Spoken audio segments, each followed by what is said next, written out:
Paper trading part 23। আজকে আমি দুটো ট্রেড নিয়েছিলাম, একটা ট্রেড ল্যাপটপে আর একটা ট্রেড আমি মোবাইলে নিয়েছিলাম।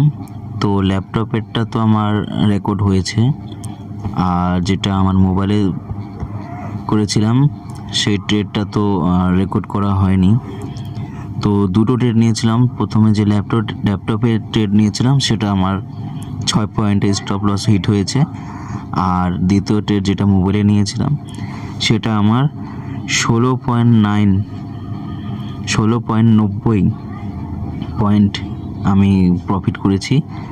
তো অবশেষে আমার ব্রোকারেজ মাইনাস করে দুটো ট্রেড যেহেতু নিয়েছি, তো আমার ব্রোকারেজ লেগেছে 160 টাকা।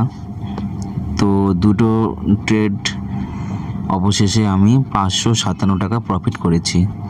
তো তোমরা দেখো ভিডিওটা, যদি ভালো লেগে থাকে তো অবশ্যই লাইক সাবস্ক্রাইব করবেন। আর স্ট্র্যাটেজি যদি আপনাদের চেয়ে থাকে তো আমি স্ট্র্যাটেজিও দিব আপনাদের, কিভাবে কি করতে হয়।